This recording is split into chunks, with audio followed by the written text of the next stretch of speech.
Olá, pessoal! Que bom revê-los no Fórmula de Soluções. Nós estamos continuando o módulo de Cinética Química em nossa aula de número 6, sobre exercícios da aula número 5, que foi justamente sobre os fatores que influenciam na velocidade das reações químicas. Vamos aos exercícios. Número 1.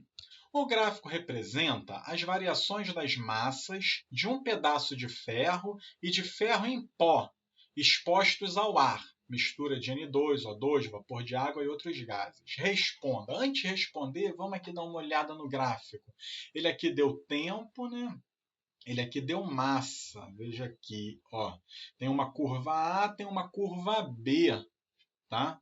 Então, o gráfico representa as variações das massas de um pedaço de ferro e de ferro em pó. Então, um deles é um pedaço de ferro e ferro em pó. O que eu estou vendo é que a massa está aumentando, tá vendo? Ó. Então, conforme o tempo vai passando, o pedaço de ferro ou ferro em pó, a massa está aumentando. Vamos lá, letra A. Por que as massas do pó e do pedaço de ferro aumentam com o tempo? Isso daí é uma pergunta curiosa, né? Por que as massas iriam aumentar? Bem, quando o ferro fica exposto ao ar, pessoal, fica exposto aqui a essa mistura de gases, vapor de água, né? E nós temos a ocorrência de quê? De ferrugem. O ferro, então, ele reage com o oxigênio do ar, né? E vai gerar o Fe2O3, que é o óxido de ferro 3 que nós chamamos de ferrugem. Então, a ferrugem ela vai acumulando naquele pedaço de ferro ou no ferro em pó, né? E isso é justamente o que vai fazer o aumento da massa desses sistemas. Tudo bem? Letra B. Qual das curvas diz respeito ao ferro em pó? Então, qual que seria do ferro em pó? Seria a letra A ou a letra B? Bem, aqui é uma reação química, né? E a pergunta aqui seria, aonde que a reação ela vai ocorrer mais rápido? Porque eu vejo que a curva B tem um ganho de massa muito mais rápido que a curva A. Bem, nós temos aqui ferro em pó e pedaço de ferro. O ferro em pó, a gente lembra que tem uma maior superfície de contato, né? Então, a reação iria ocorrer mais rápido justamente onde eu tenho ferro em pó. Então, aqui a curva B seria o ferro em pó. Se você pegar aqui o mesmo tempo, veja só, a massa aqui da curva A é uma massa menor, a massa da curva B é uma massa maior, né? E já que tem uma massa maior, é que a reação química foi mais rápida justamente porque está o quê? Em partículas finamente divididas, que é o pó que a gente chama, né? Então, a curva A é o pedaço de ferro e a curva B é o pó de ferro. Número 2. Em aquários, utilizam-se borbulhadores de ar para oxigenar a água. Nesse processo, por que bolhas menores são mais eficientes que bolhas maiores? Veja só, então, aqui, ó, várias bolhas pequenininhas oxigenando a água, né? E as bolhas pequenas são mais eficientes mesmo. E a química está envolvida nisso daí, né? Qual seria aqui a resposta da letra A até a letra E? O que você marcou? Aqui a resposta é a letra A, né? A bolha menor tem uma área superficial maior do que a bolha grande. Se você for contar aqui uma bolha grande, você aqui talvez possa fazer 100 bolhas pequenas. E aí a área em volta dessas bolhas pequenas vai ser bem maior que a área da bolha grande. E aí a reação química ocorre, né? O oxigênio passar para o meio aquático, né, vai ser muito mais eficiente com bolhas menores que têm maior área superficial, né, maior área de contato. Vamos ao número 3. Um estudo cinético da reação de decomposição da água oxigenada, então veja aqui, ó, H2O2 resultando em O2 mais água, foi realizado seguindo as condições experimentais descritas na tabela. Então, se você fizer o experimento com uma temperatura de 20 e sem catalisador, vai levar um tempo T1 para a reação acontecer. Se você fizer agora numa maior temperatura de 25, mas ainda sem catalisador, leva um tempo T2. Temperatura de 35 com catalisador, tempo T3. E a só temperatura de 35 sem catalisador, tempo T4. Ele aqui pede o quê? Coloque em ordem crescente os tempos dos experimentos. Então, a gente tem que agora pensar como é que temperatura e catalisador afetam a velocidade de uma reação. Bem, se eu tiver uma maior temperatura, as moléculas estão mais agitadas. Eu tenho um maior número de choques efetivos. Isso, então, dá uma maior velocidade. Então, aqui eu posso falar que a velocidade de T4 e T3 vai ser maior que a velocidade de T2, que vai ser maior que a velocidade de T1. Quanto maior a temperatura, maior a velocidade. Só que a gente aqui também tem que lembrar que o catalisador, se você adicionar, você aumenta a velocidade da reação. Vimos isso em nossa última aula, né? E você vê que ele aqui pediu para colocar em ordem crescente o tempo dos experimentos. Então, quem aqui tem maior velocidade? Não é T3, que tem maior temperatura e catalisador?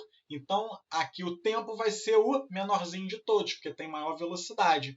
Depois é T4, né, que também tem grande temperatura. T2 tem uma temperatura de 25 e T1 é aqui a menor temperatura e não adiciona catalisador. Número 4. Quais as afirmativas corretas? Vamos lá. Número 1. Uma reação com energia de ativação 40 kJ é mais lenta que outra que tem energia de ativação de 130. Aqui é falso. Por quê? Quanto menor a energia de ativação, mais rápida é a reação. Então, aqui tem energia de ativação 40, que é menor, deveria ser a mais rápida. Então, o número 1 está falso, tá, pessoal? 2. O catalisador proporciona um novo caminho de reação, no qual a energia de ativação é diminuída. Então, veja só aqui, com o catalisador, olha aqui, é o verde, você tem uma menor energia de ativação. Logo, está correto aqui esse número 2. Número 3. Um aumento de temperatura geralmente provoca um aumento na energia de ativação da reação. Aqui não tem nada a ver. O aumento de temperatura aumenta o número de choques efetivos e aí aumenta a velocidade. A 3 está errada. 4. A associação dos reagentes, quando fornecido energia maior ou igual à energia de ativação, constitui complexo ativado. Sim, se os reagentes eles colidem e têm energia suficiente para superar a energia de ativação, vai chegar no complexo ativado ou estado de transição. Logo aqui as corretas são a 2 e também a 4. Tudo bem, pessoal? Número 5. Aqui pela tabelinha eu já estou vendo, a gente vai ter que comparar aqui o efeito de temperatura, da forma se está em pó, granulado e concentração. Vamos lá. O hidrogênio é um gás que pode ser obtido a partir da reação com zinco em solução de ácido clorídrico. Essa reação foi realizada várias vezes, modificando-se as condições do meio reacional. Observe a tabela que descreve essas condições. Então, aqui tem 5 experiências, aqui ele modificou 3 parâmetros, né? E aí o que ele pede? Analisando a tabela, coloque em ordem crescente as velocidades das reações. Então, aqui a gente vai começar com a menor velocidade. A menor velocidade você vai ter primeiro o quê? Menor temperatura, tá vendo? Depois a forma do zinco, os dois estão granulados. Um tem concentração de 1 e o outro meio. Então, o que a gente aqui tem que lembrar, basicamente? Quanto maior a temperatura, maior a velocidade. Quanto mais fragmentado, quanto mais pulverizado, maior a velocidade também.